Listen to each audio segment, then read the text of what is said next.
இங்கே ஒரு டாக்டர் வேகமா ஓடி வந்து தன் டீம்ல இருக்கக்கூடிய ஒரு பொண்ணு கிட்ட நம்மளோட ஆராய்ச்சி சக்சஸ் ஆயிடுச்சு தெரியுமா அப்படின்னு சொல்ல அவளும் வந்து ரொம்ப சந்தோஷப்பட்டுட்டு நான் போய் பார்த்துட்டு வரேன்னு சொல்லிட்டு வேகமா லேபுக்கு கிளம்ப அங்கேயும் வந்து அவள் லவ் பண்ணக்கூடிய பையன் வந்து அவளோட கசின் கூடயே வந்து ஒன்னா இருக்கான். ரொமான்ஸ் பண்ற பக்கிகளுக்கு வேற இடமே கிடைக்காத மாதிரி லேப்ல இருக்க அந்த இடத்துல இருக்கக்கூடிய ஒரு சொல்யூஷனை கீழே தள்ளி விட்டுருதுங்க.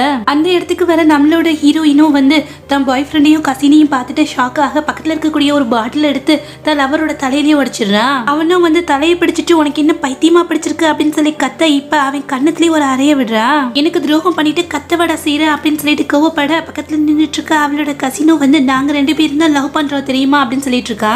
அப்படின்னா சரி நம்ம பிரேக்கப் பண்ணிக்கலாம் அப்படின்னு சொல்லிட்டு அந்த இடத்த விட்டு கிளம்ப ட்ரை பண்ண இப்ப அந்த இடத்துல ஒரே புகையா வந்துட்டு இருக்கு. அதுக்கு 2 கீழே தள்ளி விட்ட சொல்யூஷன் இப்ப ஃபயர் ஆக நம்ம ஹீரோயினும் அந்த இடத்துலயே இறந்து போயிடுறா.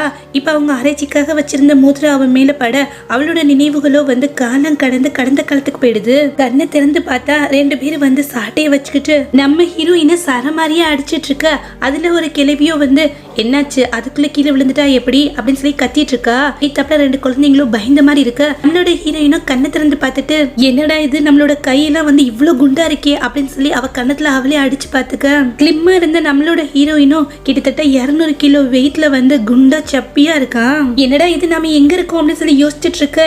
தப்புல இருக்கக்கூடிய ஒரு பொண்ணு சாட்டையை வச்சு அவளை அடிக்கிறதுக்கு ட்ரை பண்றா. அவளும் தடுத்து நிறுத்த பக்கத்துல இருக்கக்கூடிய ஒரு பாட்டியோ காலாலேயே அவளை எட்டி உதச்சு விட்டுறாங்க. மயங்கி கீழே விழுகக்கூடியவளோட மைண்ட்ல சில நிகழ்வுகள் எல்லாமே ஞாபகத்துக்கு வருது. அதுல அந்த கசின் இருக்கா இல்லையா அவளும் காலம் கடந்து இங்கேயும் வந்து நம்மளோட ஹீரோயினை தொல்லை பண்ணிட்டு இருக்கா. இங்க பாரு இளவரசரை விட்டுட்டு நீ மரியாதையா போயிடு அப்படின்னு சொல்ல அந்த குண்டா இருக்கக்கூடிய நம்மளோட ஹீரோயினும் முடியாது நான் அவரை வந்து காதலிக்கிறேன் அப்படின்னு சொல்லிட்டு இருக்க. இளவரசர் வரதை பார்த்துட்டு நம்மளோட ஹீரோயினோட கையை பிடிச்சிட்டு வேணா என்ன எதுவும் பண்ணாத நான் இளவரசரை விட்டுட்டு எங்கேயும் போக மாட்டேன் நீ என்ன கொன்னாலும் பரவாயில்லன்னு சொல்லிட்டு அவளே வேணும்னே கீழே விழுந்து படியில உருண்டுட்டு இருக்கா. தலையில அடிப்பட்டு அவளுக்கு ரத்தம் வர அந்த இடத்துக்கு வரக்கூடிய நம்மளோட இளவரசரோ அவர் ஒய்ஃபான நம்ம ஹீரோயின் பேச்சை கேட்காம நீ பண்ண தப்புக்காக உன் முதுகுலயே வந்து 50 கசியடி கொடுக்க சொல்றேன் அப்படின்னு சொல்லிட்டு போயிடுறாரு.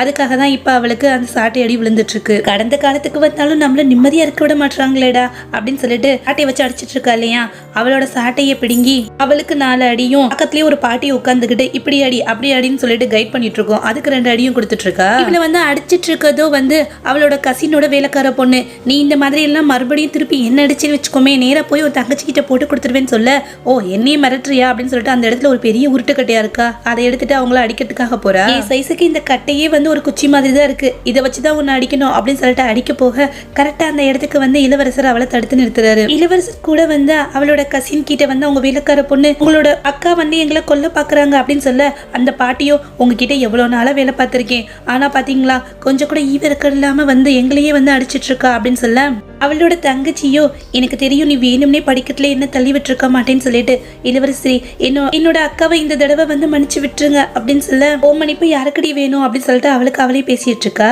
இப்ப இளவரசருக்கு கோவம் வந்துட்டு உனக்கு எவ்வளவு தைரியம் இருக்கணும் நான் பனிஷ்மெண்ட் கொடுத்தா அதையே எதுக்குறியா அப்படின்னு சொல்ல இங்க பாருங்க நான் உங்களோட ஒய்ஃப் அது மட்டும் இல்லாம நீங்க ஒரு நாட்டோட இளவரசர் உங்களோட ஒய்ஃபை வந்து 2 வேலைக்கார பொண்ணுங்க அடிச்சிட்டு இருந்தாங்கன்னு வச்சுக்கோங்க அது உங்களுக்கு கேவலம் இல்லையா இவங்க உங்களை அவமரியாதை செய்யறதுக்கு சமம். இங்க பாத்தீங்களா என் உடம்புல எவ்வளவு காயம் இருக்குன்னு இந்த காயம் எல்லாத்தையும் ஏற்படுத்தினது இவங்க தான் பாருங்க அப்படின்னு சொல்லிட்டு அவளோட காயத்தை எல்லாமே காமிச்சிட்டு இதை வெளியில இருக்கவங்க பார்த்தாங்கன்னு வச்சுக்கோங்களேன் என்ன பேசிக்குவாங்க சட்டத்துக்கு எதிராக செயல்பட்டதை சொல்லுவாங்க அப்படின்னு சொல்ல என்னோட தங்கச்சி உங்களுக்கு விருப்பமான பொண்ணு ஆனா இன்னும் அதிகாரப்பூர்வமா அவ உங்களை கல்யாணம் பண்ணிக்கல அந்த மாதிரி இருக்கும் போது அவளோட 2 வேலைக்காரவங்க இப்படி ஓப்பனா என்ன போட்டு அடிச்சாங்கன்னு வச்சுக்கோங்களேன் இந்த விஷயம் அரசருக்குலாம் தெரிய போச்சுன்னா என்ன நடக்குன்னு உங்களுக்கு தெரியும் இல்லையா அப்படின்னு சொல்லி கேட்டுட்டு இருக்க நம்மளோட இளவரசரும் எதுவும் பேசாம அமைதியா நின்றுட்டு இருக்காரு. என்னோட சிஸ்டரை நான் தள்ளி விட்டதை யாருமே பார்க்கல அப்படி இருக்கும்போது நீங்க எடுப்பிலே பனிஷ்மெண்ட் கொடுத்துருக்கீங்க இந்த 2 பேரும் என்ன காயப்படுத்திருக்காங்க சரி இதை பத்தி நான் வந்து கோர்ட்ல வந்து கம்ப்ளைண்ட் பண்ணிக்கிறேன்னு சொல்ல அவங்க 2 பேரும் வந்து அரசி உங்களுக்கு எதிராக நாங்க எதுவுமே செயல்படல அப்படின்னு சொல்லி கெஞ்சிட்டு இருக்கேன். அவரும் அமைதியா பார்த்துட்டு இருக்காரு. இப்ப நம்ம இளவரசரோட கையை யதார்த்தமா பிடிக்க நம்ம ஹீரோயின் தான் வந்து டாக்டர் ஆச்சே அதனால வந்து அவரோட உடம்புல வந்து பாய்சன் கலந்துருக்கு அப்படின்றத கண்டுபிடிச்சிடறா. நம்மளோட இளவரசரோ அந்த 2 வேலைக்காரவங்களுக்கும் வந்து பனிஷ்மெண்ட் கொடுக்க சொல்ல அவங்களும் வந்து நம்ம ஹீரோயினோட சிஸ்டர் கிட்ட வந்து கெஞ்சிட்டு இருக்காங்க. அவளும் நம்ம இளவரசரை பார்த்துட்டு இங்க பாருங்க இவங்க ரொம்ப பாவம் எங்க அக்கா வந்து என்ன ரொம்ப டார்கெட் பண்ணிட்டு இருக்கா அதனால இவங்களை மன்னிச்சு விட்டுருங்க அப்படின்னு சொல்லி கெஞ்சிட்டு இருக்க அவரை வந்து இவங்க 2 பேர்த்தையும் பனிஷ்மெண்ட்காக கூட்டிட்டு போங்க அப்படின்னு சொல்லி ஆர்டர் போட்டுறாரு.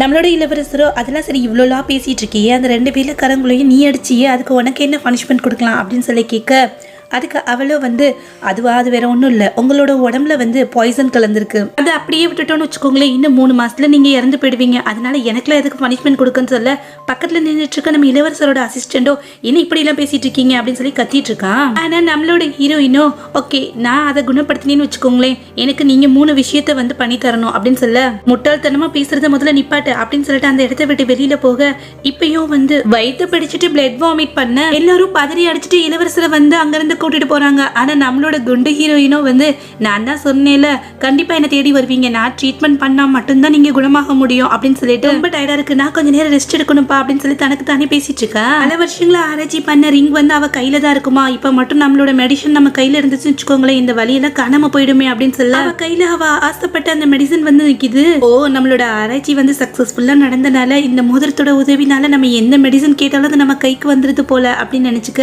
இப்ப இன்னொரு கையை நீட்டி எனக்கு இப்போ பேண்டேஜ் வேணும் அப்படின்னு சொல்ல கரெக்டா அந்த இடத்துல வந்து பேண்டேஜ் வந்துருது. இப்போ ஆப்போசிட்ல பாக்குற 2 குழந்தைங்க பயந்தபடி உட்கார்ந்துட்டு இருக்காங்க. யாரடா இந்த 2 பசங்களும் அப்படின்னு சொல்லி பார்த்துட்டு இருக்க திரும்பவும் அவளுக்குள்ள வந்து சில நினைவுகள் வருது.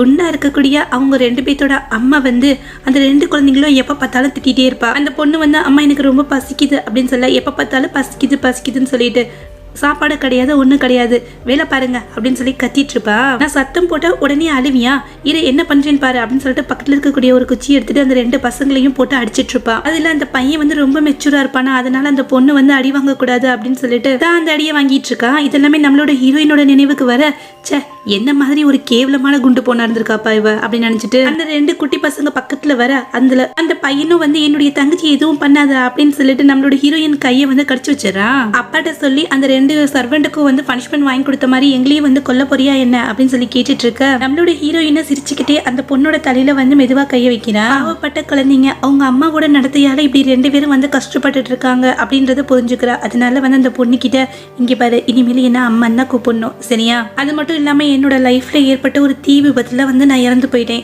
அது மட்டும் இல்லாம என் பேர்ல இருக்கக்கூடிய ஒரு பொண்ணோட உடம்புல நான் மறுபடியும் வந்து சேர்ந்திருக்கேன் அப்படின்றது எனக்கு புரியுது. ஆனா என்ன அந்த பொண்ணோட உடம்பு தான் எனக்கு ரொம்ப அன்கம்ஃபர்டபுளா இருக்கு அப்படின்னு சொல்லி பேசிட்டு இருக்க அப்பா இங்க இல்ல அப்படின்றதுக்காண்டி வந்து கண்டபடி உளறிட்டு இருக்கீங்களா அப்படின்னு சொல்லி கேட்க இப்ப அந்த பையனோட கையில இருக்கக்கூடிய காயத்துக்கு வந்து தன்னோட மருந்து வந்து போட்டுட்டு இருக்கா. அந்த பையனும் வந்து இது ரொம்ப எரியுது அப்படின்னு சொல்ல இது பாருமே இப்ப போட்ட அடுத்த செகண்டே உன் காயம் எல்லாமே காணாம போயிடும் அப்படின்னு சொல்லிட்டு இருக்கா.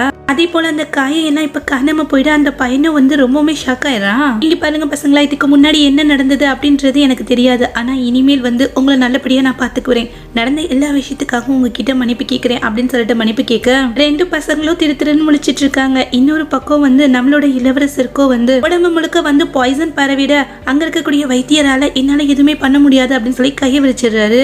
இப்ப இளவரசரோட அசிஸ்டன்ட் ஒருத்தன் இருப்பான் இல்லையா, வேற வழி இல்லாம இளவரசரோட உயிரை காப்பாத்துறதுக்காக ட்ரீட்மெண்ட் பாக்குறதுக்காக அந்த குண்டு ஹீரோயினை கூட்டு வர சொல்லி ஆட்களை அனுப்பி வைக்கிறான் இளவரசரோட அசிஸ்டன்ட். இளவரசி சாரம் சொன்ன மாதிரியே நம்மளோட இளவரசர் வந்து பாய்சன் அட்டாக்கால வந்து பாதிக்கப்பட்டிருக்காரு அப்படின்னா அதுக்கான சொல்யூஷனும் அவங்க கிட்ட இருக்கும். வைத்தியரால எதுவும் செய்ய முடியலன்னா நம்ம அவங்களை கூட்டிட்டு வரலாமேன்னு சொல்ல இப்ப அவளோட தங்கச்சி இருப்பா இல்லையா இதுக்காக தேவையில்லாம அவளை போய் கூட்டிட்டு வரணும் அப்படின்னு சொல்லி கத்திட்டு இருக்கா.